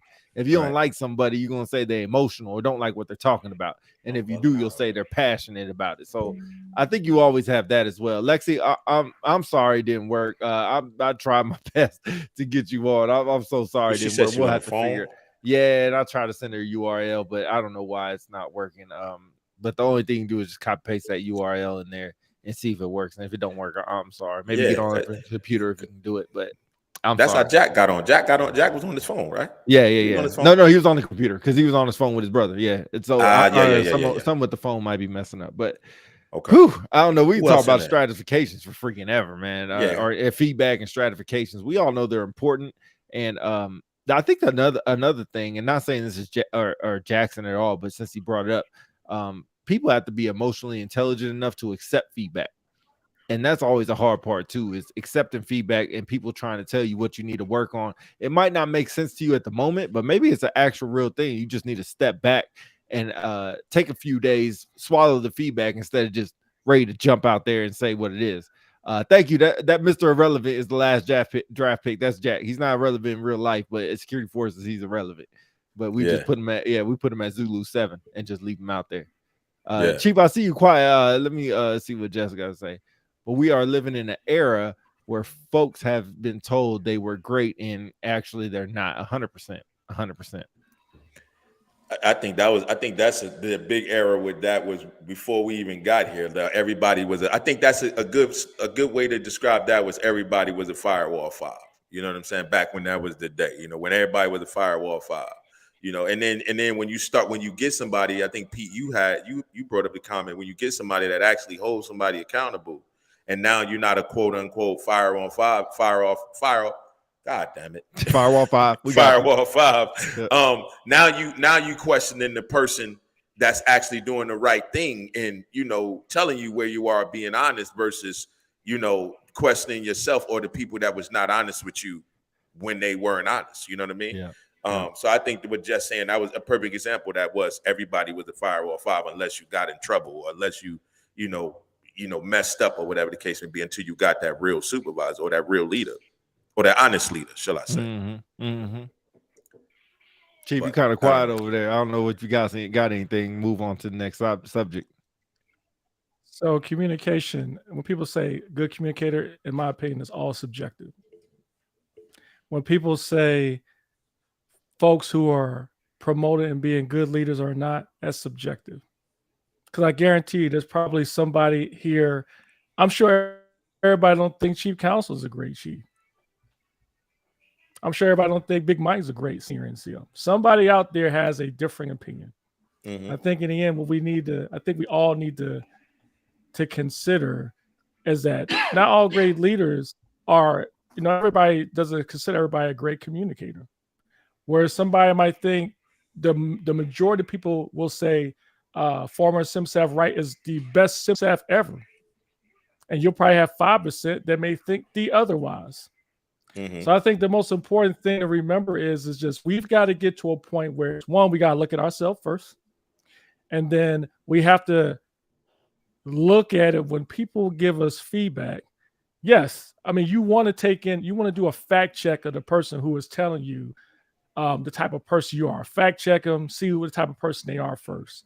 And then it's incumbent upon the person receiving the feedback. I mean, you act on it, or you ask pointed questions to try to get to the root of the issue. So Nick Jack asked earlier, what can you do when you don't receive accurate feedback? How can you not act on it? I agree, you can. But I think sometimes maybe in that space when they gave you the feedback, maybe they're really not telling you what they really think. And that's when you have people say, keep going, you'll make chief one day, or you was almost there, you was at the cut line, but better luck next year. Sometimes it takes somebody to just call them on the carpet, ask them pointed questions, be like, look, you're telling me I missed out on an opportunity to get a stratification, which is not mandatory, but you're telling me I was almost there. But the only thing you're telling me is better luck next year. That's not enough for me. If you're telling me that I am a terrible leader, or I'm intimidating the folks because I'm maybe too charismatic, then just say that. And then maybe put the words in their mouth. Hey, Pete, you're telling me that as a chief that I could be a better chief. Are you really saying it because you think that I don't spend enough time with you and mentor you? You think I'm a bad chief? I'm putting a word in your mouth. And then even if they don't answer, you can tell by nonverbal if you're telling them exactly what they're thinking. You shouldn't have to do that. But unfortunately, half the time you don't have a choice because they're not going to tell you the truth. When it comes to these stratifications, I'm telling you, people are not going to tell you the truth. They're not going to tell you the 100% truth. Is it wrong? Yes, it's wrong. But that's just how it is. That's just like you go to McDonald's, you get a burger, and then you bite into it, and it's your friend. Like, let's say Pete is behind the counter, and he's making me a burger. First of all, it's going to be the most pristine burger ever. Just be quiet. It is. The point I'm trying to make is it is easier for you to tell somebody that they suck if you know them. But if you don't know, if you don't know them, but if you know them and you have respect for them, it's hard to tell them. Right. It's hard for me. I'm not gonna tell my wife, like, hey, that presentation you did yesterday at work is garbage. I'm not gonna do that. You know why? Because that's my wife. But if it's somebody else I don't know, I'm like, yeah, your presentation was garbage, bro. You need to fix that. And so that's part of the reason too. But I would see, like you say, Chief, devil's advocate on that point. I would look at it as I'd rather it be me tell my wife than somebody else, right? And that's how I look at it. Because me and Pete done had several conversations, right? Either I'm calling Pete, we talking about something, or Pete calling me and say, tell me if I'm crazy. You know what I'm saying? My line, yeah. Right? And that's how you start off. And Pete, correct me if I'm wrong. I'd rather me tell Pete, hey, man, you gave me the scenario, bro. You was 100% out of line. And I'm telling you because I want to tell you versus somebody that we don't rock with, or I know you don't rock with, me not saying nothing to you and allowing that person to come say, because sometimes when you allow them, other people said they take joy in the crushing what you've done wrong, right? Or they take joy in the being able to tell you that you effed up. You know what I mean? And I for people that I trust and love, I don't want to give those people that opportunity. I'd rather tell you, Philly, hey, Chief, you said this the other day in that briefing, and sir, that was off.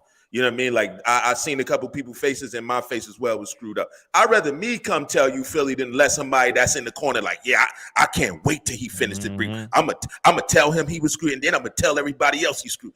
I'm not gonna let my loved ones and the people that I rock with be subject to that. So I'm gonna come tell you first. So when that other person do come, you can at least look them in the face and say, yeah, I know. You know, they already told me I'm good with it. I'm already working on that. Or not even, they feel like they ain't got the opportunity because somebody in your corner told you. Yeah, that's how I look at it. 100%. Let me give an example. Now I need to go to all these questions because there's a couple good comments in here I want to get to so we can talk about. I think Chief does it the best, man. I stole this from him because he'll listen to me and he'll be like, you want me to respond or are you just trying to vent?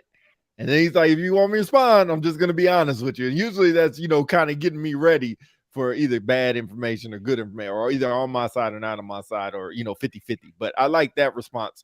My comment to that response, or saying that Prevy is saying that, do we always have to give feedback?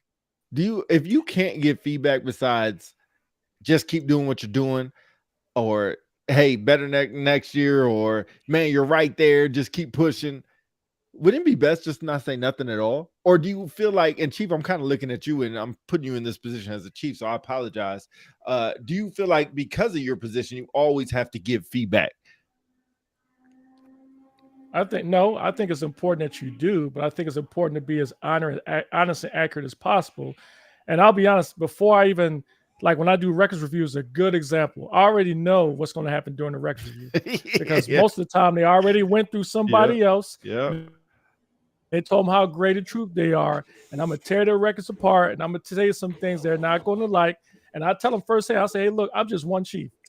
Go ask a bunch of other chiefs, but you ask my opinion. Yeah. Do you want me to be honest, or do you want me to just tell you all the good stuff that's going to make you feel good? I think in the end, when you give somebody feedback, it's important to be as accurate as possible. And then not only that, and just understand they probably ain't going to want to believe you or listen to you because no one likes to hear negative news. Nobody. You know what I find funny about records review? Let me illustrate this. When I went up the second time for command chief, I was number, I think 3 in Kadena, right? And so when I went up to the board, I didn't get selected. So I was like, man, what the duck? Because they don't give you any feedback at the board. And so that was a time when we were submitting pictures for the command chief board.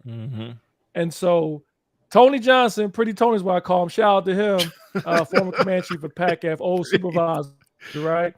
He was on the board.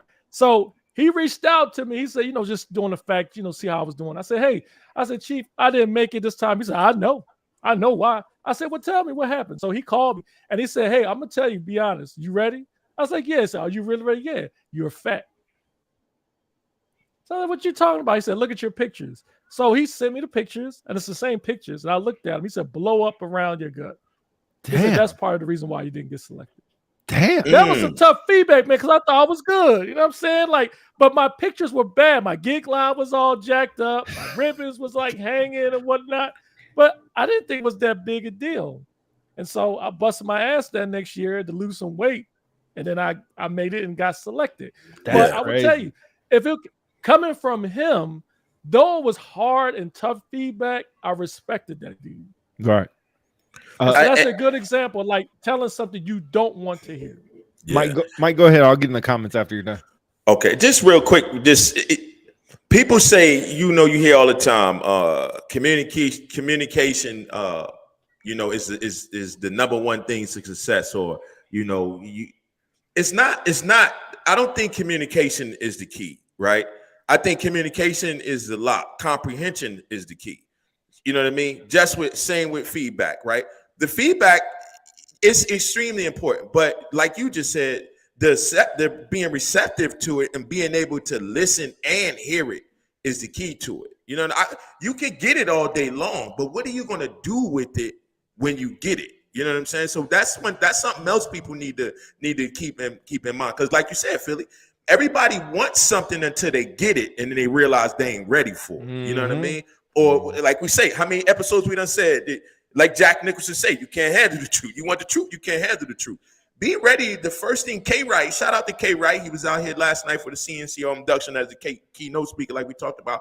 But he gave 5 key points about, not only just being a person, being a leader, but the number one thing was you got to be able to address the man or the woman in the mirror. If you can't get up every morning and address that person honestly, why you expect somebody else to, put that responsibility on somebody else?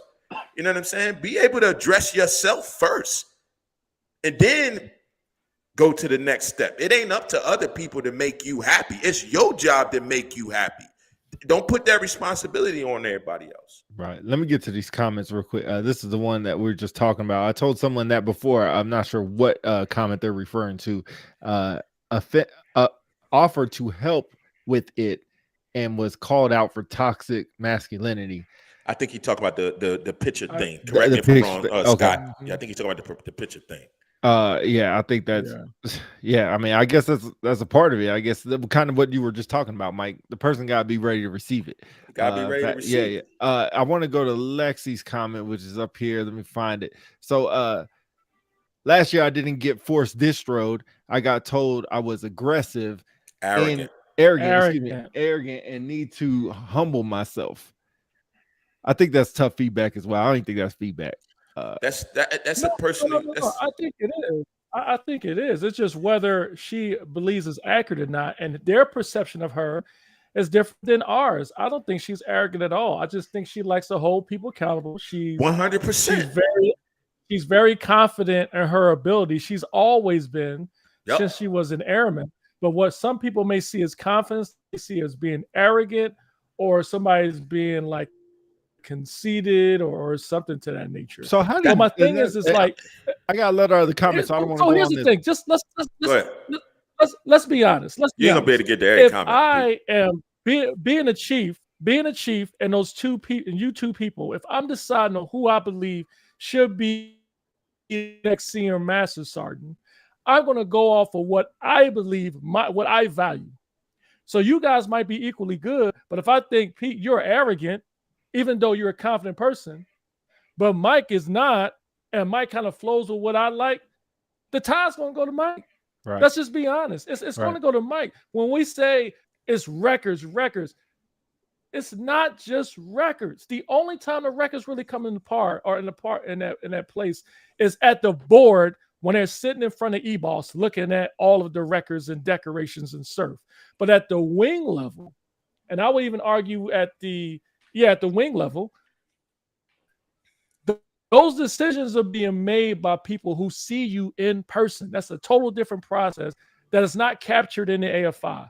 Is it wrong? It just depends. There are some people that made it and got a strat based off intangible. Their records were maybe slightly above average, but when you see them work in person, their records don't represent the type of performer they are. And so they end up making it. Then you had some people who had awesome records, but their intangibles were terrible and they didn't get strat. They said, hey, you know what? You're going to make it anyway because you got great records. So you don't really need the strat.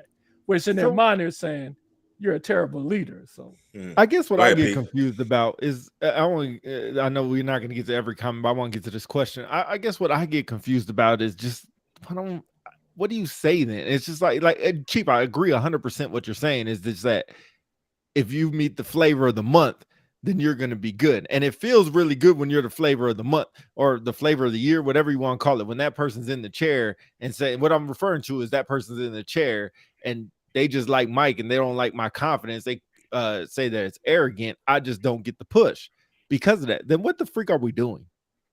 I guess that's my question is what the hell are we doing? What do you mean? So I think that's where they saying the process need to be removed. Correct me if I'm wrong, Philly. That's what I'm saying. Because of so much personal feeling, right, and personal input that starts to go into these processes, or the human factors that play into these processes, is the reason why they need to go away. I think that's it in a nutshell. And Philly,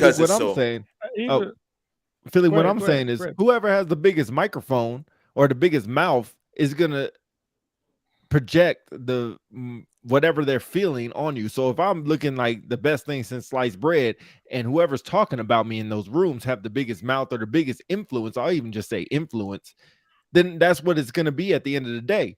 Whereas if I have somebody who's my leader is like, man, you're great, you're awesome, you're badass, and they're telling me to my face and they go in the room and they get hush mouth, well, then all of a sudden I ain't going to get no. And then you got other people saying, well, yeah, Pete is good, but you got this, Pete is good, but you got this. And if he ain't defending that, then it's just like I'm just thrown out to the wolves pretty much. Let me get this example real quick. If somebody could take that one. Example, let's say you have a 12 OAY and last year's number 2 strat who has continued to perform well with 2 strats to give. If you're number 3, there may not have been much more you could do. Oh, Lebron, that was just a comment. I'm sorry. I thought that was a question. I was holding on that. Sorry. Go ahead. I was holding on to that like it was a question. But nah, I understand this statement though. Absolutely, Scott. I don't know, man. It's tough, man. It's tough. like I said, you're gonna have people left, you're gonna have people right, you're gonna have people in the middle, man. It's tough, but everything that you hear, like Philly say, if you on the winning side, you ain't got no problem. Good. Yeah. If you on the other side, you got all the problems with it. You know what I'm saying? It's not going to be something until the winners say, "Yeah, I won, but I don't agree with the process." You know what I'm saying? And when is that going to happen? You know I got you. Yeah, Scott, appreciate that. Hey, real quick transition before we get out of here. Did y'all see those comments that Sean Payton made about the team that he's taking over? The coach from the team is the Denver Broncos. Did y'all see that? I don't know, but you switched gears like a mother lover. Yeah, I was just trying to switch gears and get off of this one and move to another one. I mean, it goes to communication. It rivals with communication because I think we've seen this as well. So I'll kind of set the table a little bit if y'all didn't see it. So Sean Payton took over for the Denver Broncos, right? And last year, the Denver Broncos sucked, right? With Russell Wilson and all that. They said Russell declined and all this other stuff. So his comments was, it wasn't all Russell's fault. And he started bad-mouthing the coach. And it's kind of like a unspoken rule that you don't, talk about the person that you're taking over, saying that, oh, they just didn't get the job done. That's why I got hired and they got fired. Like everybody knows why he got fired. You don't have to say it. But he went on record and said pretty much it was the worst coaching job that he ever seen done. They couldn't get plays in on time. And he just went, look at Jay Hall. He just went back and forth about why he sucks. So what my question is to y'all, kind of question / comment is, how many times have y'all seen that being done, especially where we work at? Somebody takes over a program and they start bad-mouthing everything that dude did with the program or didn't do, or everything they have to fix in the program. And it's weird that I think that happens so often where we work at, and in other places, like an unwritten rule you don't talk about. It happens more than most people will want to believe, but I'm gonna give you my thoughts on that, right? You both of y'all know we all three defenders, right? And Chief them dabble outside of that, right? You're not going to go anywhere and take over anything. This is my opinion. You're not going to go anywhere and take over anything and it be 100%. You're going to anything that you get, because shit changes, things happens. My priority is not your priorities. That one commander priority is not the other commander's priority. One SEL priority is not the other. You're not going to go nowhere and take over something that was perfect, because nobody ever is. So how can I get something to be perfect? So I don't understand why people do that. I disagree with it. If you get something and it's not perfect, then fucking make it perfect. You know what I'm saying? Or try your best to make it better than what you got and then hand it over to the next person. But it does happen more than it should. And I don't agree with it. I don't think Buddy should have did it, right? If you feel that way, then tell that person. But to put that person on blast or come and talk about how much something is screwed up publicly, right? Your work gonna speak for itself, right? Let people just see where you took it, not where it was. Because if it was screwed up, they're gonna see it anyway. But I disagree with that. All right, Lexi. All right, Lexi, stay safe out there. Appreciate you supporting. Yeah, let us know if you need something. Chief, what you got on that? Well, I'm gonna play devil's advocate, but I knew that was coming. So no, it's an unwritten rule, and I've seen it happen many times. And I've made a vested effort in not doing that, because it's hard. When you take over something and you see it's trash or something, it's just like you take over somebody's post when you relieve them. You look at the post as trash, the EALs is jacked up, whatever, but it's your post now. You know what they say? When you take over the post, it's yours. You take over the vehicle, it's your responsibility, right? Right. So the way I look at it is, when I take over a job, I really don't care what the last dude did. I mean, the way I look at it is it's now mine, and I think it's poor taste to make fun of the person, because you don't know what type of space they were in when they had to make different decisions. Absolutely. You take, especially as a chief, you take over a unit and the manpower document is jacked up. They're missing manpower positions. And you just want to tell people like, oh, I inherited like a doo-doo sandwich or whatever. Now I got to fix it. It's poor taste, really. However, I can't wait to hear in this. some cases, certain people use that as a tool to rally folks. Because Explain like case in point, the players probably felt a certain kind of way last year that, they were being told that they're part of the reason why the Broncos suck. And maybe Jason can jump in. He's a Broncos fan, so I'm sure he follows them Oh yeah, Definitely to more the heavily than I death, do. to the death. But case in point, you take a unit, right? You take a unit that the unit is just really bad culture. You know, maybe they don't clean their weapons enough, or maybe they don't account for a vehicle the right way. And then you have a new commander come in, and then the old commander would tell the airmen or the people in the unit, hey, you're part of the reason why we're so bad. You're part of the reason why we got all these DUIs. You're part of the reason why we had a lot of gate runners or whatever. And so when a new commander comes in as part of the healing process, he said, hey, look, let's address the baby. Let's address the elephant in the room. Yes, the last commander was here. He wasn't very good. He made some mistakes. He did this, he did that.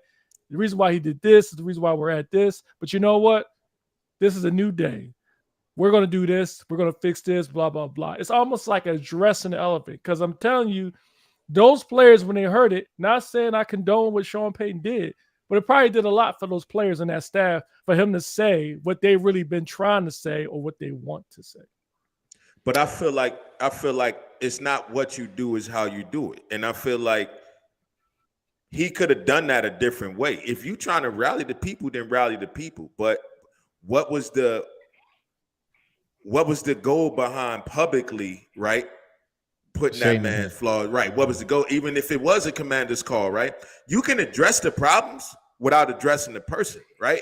Even if I am trying to rally people, right? I could take over a new flight, right? And the flight chief was trash or whatever the case may be, whatever. And I know that, okay, hey, I know you guys dealt with some things, you know, that some of you might not have to agree with, or, you know, I've seen this, that, and the third, you know, I'm working on trying to make this and that better, you know, address XYZ or whatever. I can say all of that without having anything to say, because again, the people already know. So I can say all of that without bad mouthing or bashing an individual, and just address the problem. And I can rally people the same way without bashing the person. I think people do that. That's a let me dim your light so I can shine, so I can brighten mine. That's what I think a lot of the drive be behind that sometimes. Let me dim your light so I can brighten mine. That's how I look at it. You know, I'm a big sports dude, and you know, it reminds me of the Bill Belichick thing when they had the deflate gate, when he was basically saying, don't look at me, look at the process of which the NFL has about the balls and how they have to be inflated. Don't look at me like I cheated. Look at the process. Focus on the process. Deflection. Yeah, exactly. And I think that's the same way with this. Is like, when he take over the job, he's like, look, I inherited a problem. So if I go, you know, 4-12 or whatever, and I only won 4 games, don't look at me, you know, look at I inherited a really bad team and we're trying to build, and it's going to take 2-3 years. And I already setting some excuses for how well you're going to perform or well you're not going to perform. And I think it's just the whole thing about public and Philly, to your point, if you want to rally the troops, man, you could do the crap, you know, in the locker room. And I think just the fact that, you know, or do it during the team meeting or whatever, but just the fact that you go on public, and I think it was on radio or it was on somebody's, you know, interview, whatever it was, to do it that way, know it's going to be blasted publicly, like that's wrong. Because you know what, at the end of the day, this man Nacky, I think his last name was, he still needs a job. He still needs to, you know, that is his job. And maybe he just had a bad time with the Broncos, and maybe he'll be successful with somewhere else. But now you just kind of shit on that man, and good luck for him trying to get a job, because Sean Payton is very well respected as a coach, and he just talked bad about you. Go ahead, Philly. I see you shaking head. Go ahead. You know, I'm gonna tell y'all, you know, in my opinion, you guys are contradicting y'all. Because wasn't we just talking about feedback? No. There's a that's totally different. That's totally different. Yeah, I ain't gonna put your feedback. Let me finish. No. I ain't gonna put your feedback at commander's call. I ain't gonna be like, yo. Wait a minute. I'll wait till you finish. I'll wait. Let me know when you're done. I'm quiet. Go ahead. I want to hear this. Go ahead. Okay. All right. As I was saying, that is a form of feedback. Now, is it the right forum? No. Let's say the cameras weren't there. Let's say it was just the team and just the coach. Would you still think he was wrong for doing it? No, because I said if you want to do that, then talk to the people. Correct. Right, but if you talk to the people. But so no, you know what? Go ahead. But again, I will say I can address the problem without addressing the person. I can tell them I know this happened. Even let's remove the camera. I can The people know what the problem was. They know I can address the problem without mentioning the person.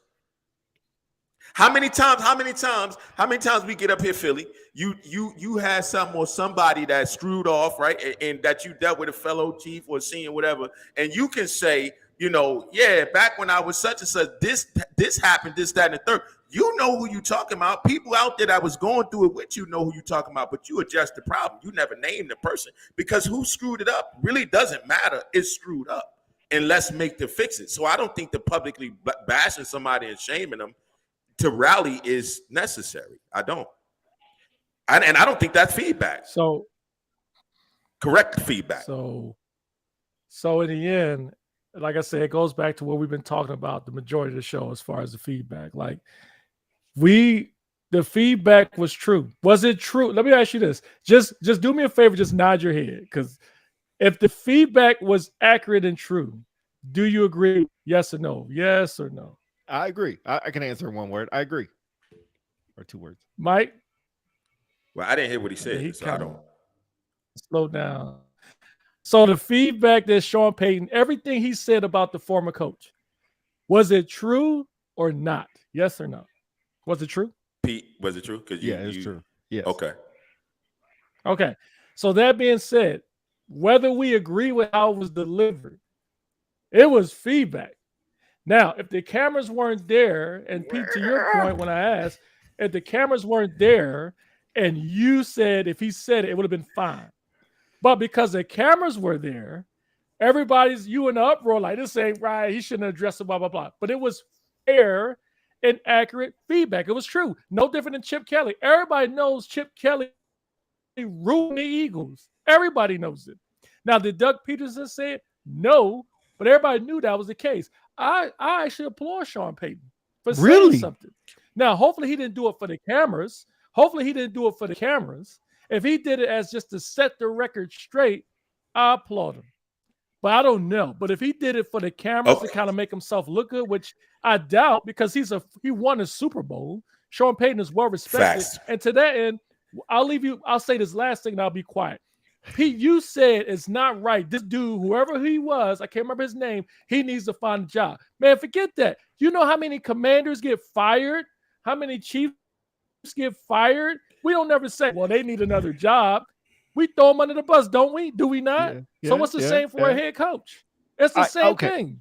So what's the difference? The difference is you don't have maybe y'all do have a Chiefs all group that y'all get on, and I'm trying to trying to compare it to what he did.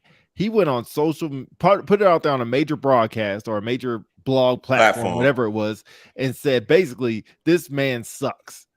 Everything he did suck. Now, is it true? 100%.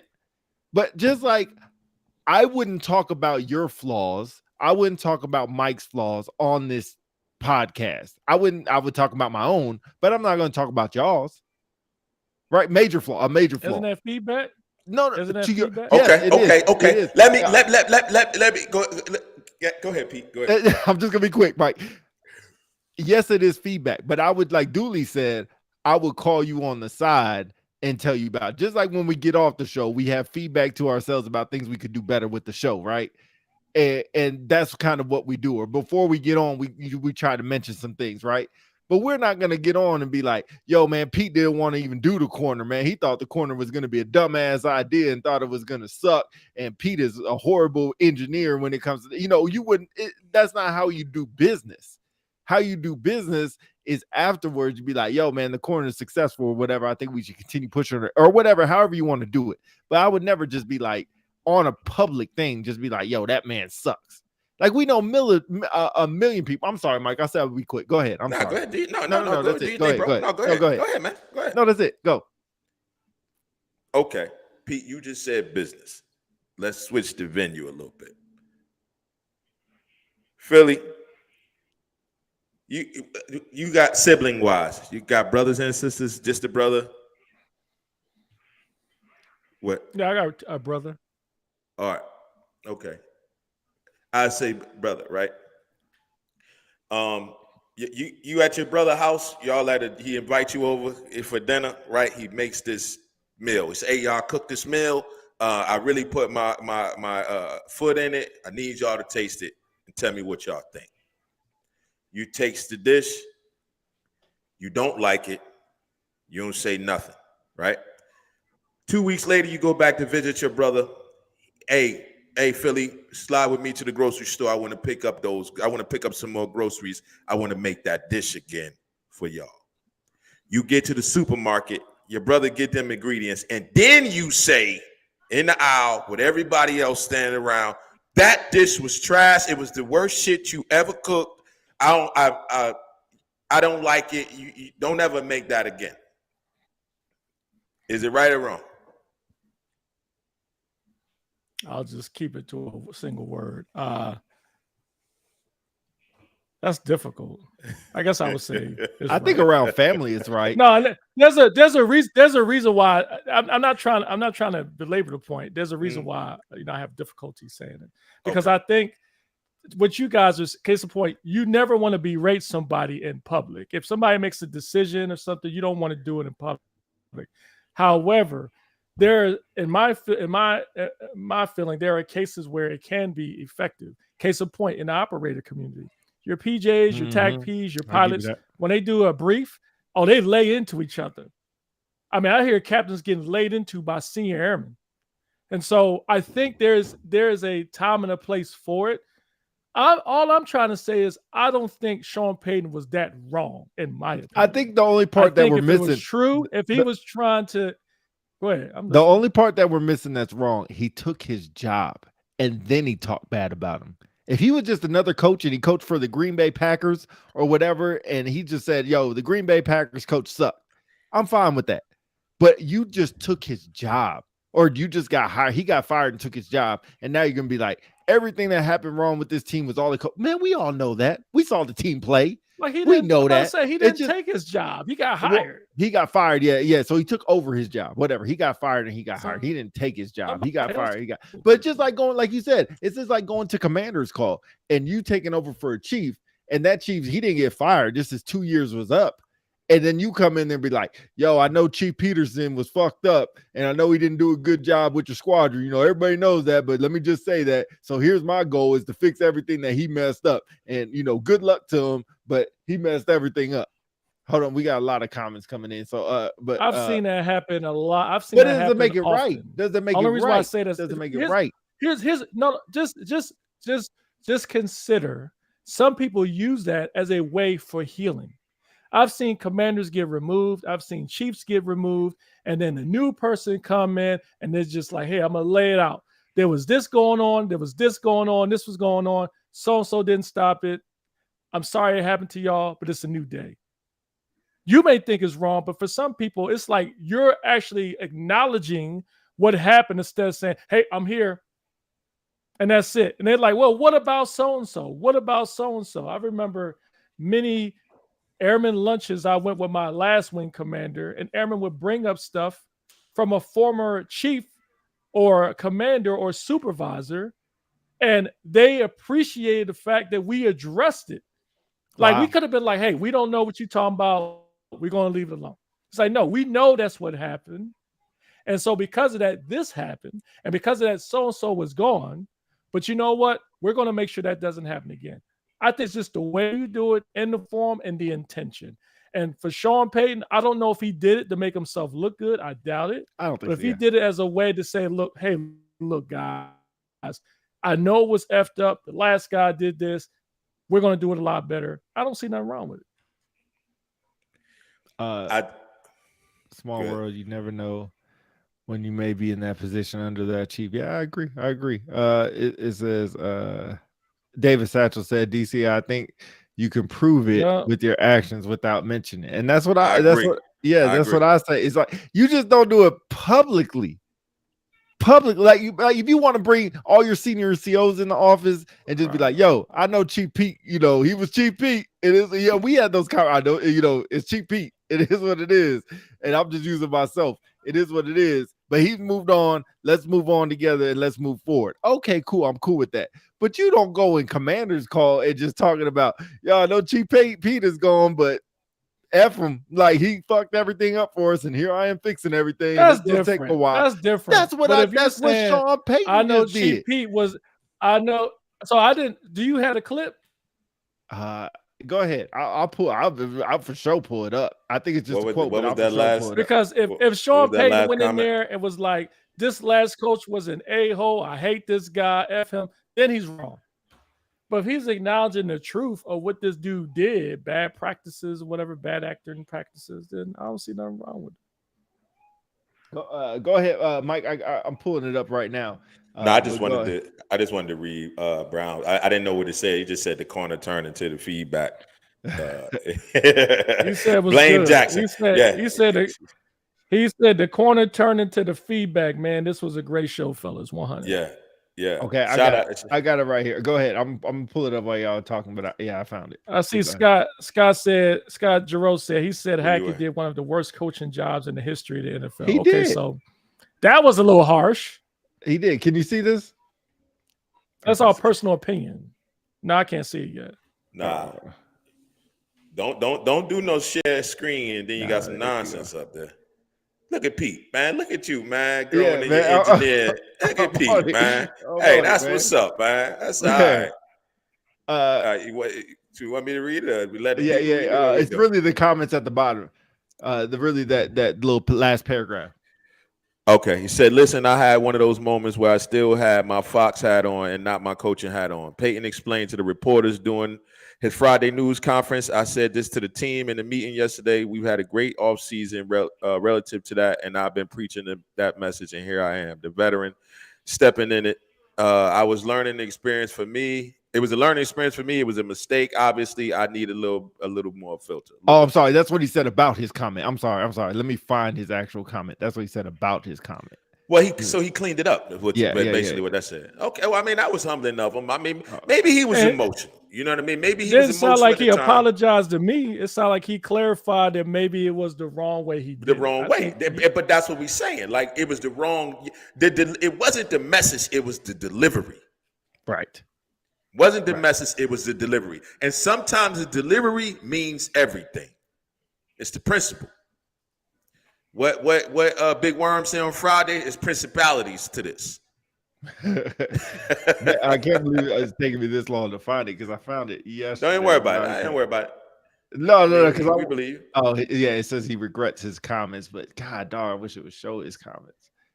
While you're doing that, I'm gonna read this. Joseph Griffin said, I think one of the biggest issues we have as leaders, sometimes talk a good game, but the actions rarely match. We had to get in the habit of practicing what we preach and stop mimicking politician styles of leadership. Man, I agree with that. I like that. I like that, Again, Joseph. all subjective. Again, all subjective. Because what you may be saying about that, somebody else may think they're a great leader. So all subjective. Only thing I would ask is when you here you go. Shit. It's easier said than done. You just got to tell that person. All subjective. All right, here you go, Chief. I'll do this one for you. Hold on. You just want to prove me wrong. That's yeah. So look, this is the top of it, right? Sean Payton says Nathaniel Hackett among worst NFL coaches' performance ever. So he said it down here. He's talking on the USA Today. Payton says Nathaniel Hackett turns in one of the worst coaching jobs in history of the NFL with the Denver Broncos. And then it goes on to everything else. But so hold on. All right. So wait a minute. I'm missing something. I didn't see this till now. I thought you said he said this in front of the cameras, in front of the whole team. No, he said it. That's why I said he said it on a platform, speaking to the USA Today. Okay, so that's different. Oh, that's different. See, man, that's different. I thought Mike had my back. No, that's a big difference. I said that. That's a big difference. I said that. I want somebody in the comments. He did. This show's recorded. This show's recorded, so I'm gonna go back and watch it. You didn't say that. I said he said it on a platform, on a public platform. That's what I said. He did.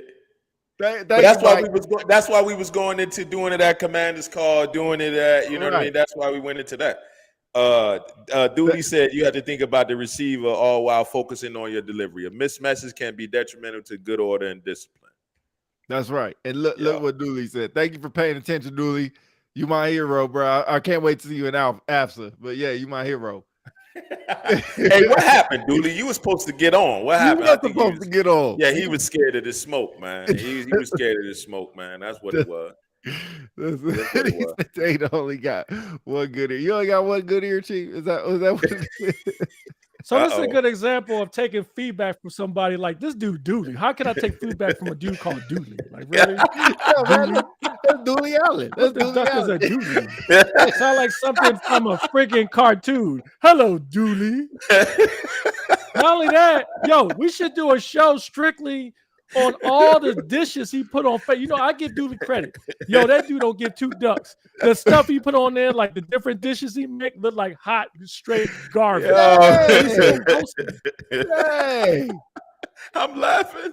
Hey, I'm sorry. Hey, Dooley, Look, he just Thank said, you, it was Scott. funny. He Thank you, just put Scott. it up. He Appreciate it. just, I swear, like he He's just like, put that then up. he's like, oh, look at this dish, you know, fish and broccoli. This shit be burned up. Wait a minute, man. Y'all ain't gonna do my boy like that. Hold on. Hey, listen. Hey, this one is accepted because hey, Dooley, you do that to yourself, man. Hey, this ain't something Philly just calling them out. Dooley call himself out with that, man. Some of those dishes, yeah, man, they probably belong in the backyard for the dogs to scrap out of them in the bowl, man. I'm just gonna say. Hey, Dooley, hey, man, but I applaud your confidence for being able to post that stuff, man. But when you retire, you probably need to go do culinary arts. See if Air Force cool, baby. Y'all ain't gonna do that. Oh, hold on, man. I ain't seen none of the stuff. So let me try to find it. I'm just messing. Oh with yeah, man. please go to his page if you'll find plenty. Y'all got me in tears up here, man. Y'all crazy. Just looking at the food he produces makes me want to go to the bathroom right now. Dang. It's that bad. Nah, but hey, I applaud you, Dooley, man. Hey, I seen one thing you posted. You look like you got a little better, but then I don't know what happened after that, man. But I need you to get on here and get this smoke, bro, because you letting us fry. No you one right can now. say that Dooley Allen is not authentic, especially for posting that crap. That It's is bad. authentic is definitely a fact. Believe that. Man, I Y'all can't- got me in tears, man. I ain't gonna put it up there because that's kind of You should. You should. Dooley, I ain't gonna do I that would. to you, man. I'll find it. I'll find it. I'll find I it. ain't gonna do that Don't to you you, worry. man. I'll find it. I'll find it. I will. Yo, you gonna come on here and talking trash? You gonna get smoked, bro? Man. All right, hold on. You know what? This one don't look bad. So let me do this one. We'll get off Dooley here, man. This one don't look bad at all. So Dooley, I'm gonna give you this one, but this one don't look bad. I don't know what it is, but hurry up. He done disappeared. Dooley done disappeared now. There go one of his. This is right there. Oh wait. Oh, hell no! What the hell is I don't know that, what- bro? I don't know what that is. That look, bro. That look like mashed potato scrambled eggs. Mashed but scrambled eggs. You gotta put it together. It look like mashed but scrambled. Eggs and It look cheese. like mayonnaise ass potato salad. That's what that looks like. What the hell is that, bro? Yo, y'all crazy, ass man. potato salad. Let me stop doing Yeah. my boy He Dooley said, like and then that, he said that's free advertising. Yeah, do not eat at Dooley's house. Stay away. If you Yo, I value your can't. stomach, either you gotta have good draw, Pepto. Stay away from his house. I He can't said, mess is that a with pat y'all, of man. butter on the Is that side a of the pat plate? butter on the side of the plate. Yo, y'all All are right, crazy. man. Get on man. Dooley here, man. Shout out to Dooley, Yo. man. We should have came on the show, man. You could Dooley defend did. yourself a little better, man. I But can't mess with y'all, man. that's What- hilarious. That's hilarious. Hey, we've Anyway, been on- man. I think we about done for today, man. Hey, it's a good segment, man. Good episode of The Corner. Thank you for everybody that came on. Lexi, sorry we didn't get you on, but shout out to Nick Jack for coming on. Shout out to Al, man, for coming on, telling the story about Chief. And shout out to Dale for coming on, asking the questions, man. Big shout out to y'all. But yeah, for sure, man. But I think we're on a break next week. And then we'll come back the week after that. So much needed break. So y'all ain't gonna have us for this Sunday. Because remember, Chief, man, we said the 6th is gonna be a break. 6th. Yeah, the 6th. And then No, we're I gonna thought have we were supposed to have a guest on the 6th. I thought we moved that to the next week. Let's talk about this offline. Yeah, no, you think we got things together on this show, man? Think we got things together. But stop. Talk Appreciate about you this being in the offline, comments. Yeah, Jess, we'll get you back in here as well. Thanks for being on here. But man, I'm out of here, man. I appreciate y'all show. Mike, what you got? Hey man, I'm on 10 right now, bro. Y'all, I've been saying this every episode, and I'm gonna keep saying it until it happens. My sons are getting ready to graduate their military function and basic training, and bro, I'm on 10 right now, bro. I'm about to start packing right now. Like I don't leave till the end of the week. Oh yeah, okay. Yeah. Well, my oldest son, his commissioning ceremony, and then my youngest son, basic training, graduation, man. So. I'm just on 10. Like I woke up in a whole nother zone, just realizing how much time I have left, to see my daughter, see my wife, connect with my sons, man. And I'm ecstatic right now. Let me use that word, bro. So shout out to all the parents out there, the spouses that got family members that decided to, join the armed forces, man. Shout out to y'all, man, because it ain't easy. And I know this off the corner, but let me plug that out. I'm gonna plug it in, man. It ain't easy on either side, right? You're away from your family, you're away from your loved ones. You know that they in basic training, they're going through a process that they are absolutely new to, and maybe y'all not understand. What I will say is, throughout those times, even this little bit of time, 7.5 weeks, be mindful about the reintegration that you have as families. Be mindful of that, man, because housing functions change, right? Rules might adjust in the way things are. So just shout out to the strength that people have to go through that, support one another, and congratulations to all the families and the members that's going through BMT or going through officer training course or whatever the case may be, man. But that's all I want to put out there, bro. I'm just ecstatic to be able to move in that direction with my family. So. But I appreciate everybody. From me, I appreciate y'all tuning in. I appreciate all the 100 comments coming in, man. This corner was dope.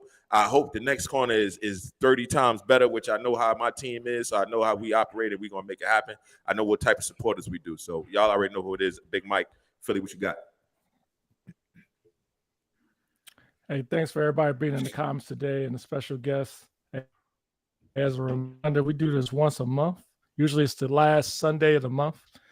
So other stuff that happens in life, it's a perfect opportunity to come on and talk about it. So we appreciate y'all being in the comments. That's cool. But again, that's what makes it a little bit more organic when we have people call in and then we see your face and you're able to chime in on whatever we're talking about. So we appreciate that. So as I mentioned earlier, but obviously we have some things to iron out. The next guest we're planning on having on is Woo Man. He's the guy that does the videos about security forces. So he will more likely be our next. We'll put it out on the Facebook channel, so you'll have the date when it officially comes out. Other than that, we appreciate y'all. Philly DC, Unpopular Celebrities. We'll see y'all on the next one. Hey, sorry to interrupt y'all. Don't say peace yet. But Chief Dell said that you usually used to have an assistant, so you must have forgot that wasn't on your calendar. So I'm sorry for that. But the Facebook page is closing in 2 days. So y'all got 2 days to switch over to just the business page. And that's where you're going to find all our content at. So if you ain't on the business page, go on Facebook. It's the only page up there with our logo on it. And you'll see that. The same logo that's in this top right corner, you'll see it. And so if you guys don't see the logo, that's not our Facebook page, right? So make sure you find the one with the logo. Look, that's our logo right there. Make sure y'all find that thing. But other than that, Facebook page closed down. We'll be just operating off the business page, but you can still find us on YouTube, find us on Twitch, find us on LinkedIn, find us pretty much anywhere you get your podcast as well. This will be out there in a couple days, so look out for that. But yeah, we'll be back when we be back. Good to have y'all on here. Unpopular Celebrities, y'all. We already know what it is. Yeah. Peace.